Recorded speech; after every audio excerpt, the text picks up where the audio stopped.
Hey, thanks for watching my video. I'm going to do my first attempt at curing some bacon and cut a section off to do some pork belly burnt ends. I'm going to have about 3 pounds of burnt ends and probably around 6.5 pounds of bacon. On the pork belly, I'm going to go ahead and start that first with curing salt, paprika, kosher salt, pepper, brown sugar, and honey. I'm going to go ahead and mix these up and rub it liberally all over both sides. Unfortunately, I forgot to put the honey on until I got it into the bag, so that means I'm going to have to get rid of my honey or get it out of the bottle into something else.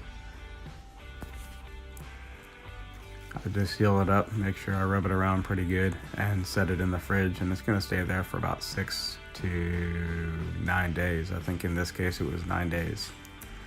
This is my pork belly I'm going to use for the burnt end, so I'm going to go ahead and cut in about 1.5 inch squares.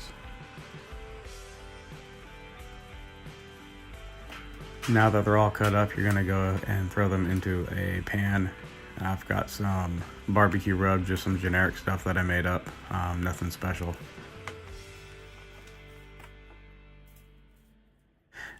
When you're done mixing them up, you're just going to put them on a rack and place them right in the smoker. I set the temperature around 250 degrees. I've got some hickory smoke right in there right now. I just didn't want to change what I had. I'm using a Pit Boss pellet smoker. Anyone who has a busy life, especially on weekdays, will really appreciate the simplicity. This is about right an hour in, hour and a half. This here is about 2.5 hours in and almost ready to pull. So I've pulled these at 2.5 hours. I put them in another pan, put some brown sugar, honey, and butter on top, let it go for about 2.5 hours.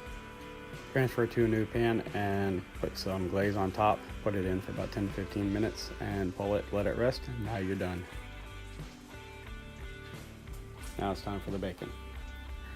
After 9 days in the cure, I pulled it out, rinsed it out, dried it, and set it on a rack in the fridge for 24 hours here, and this is 48 hours later.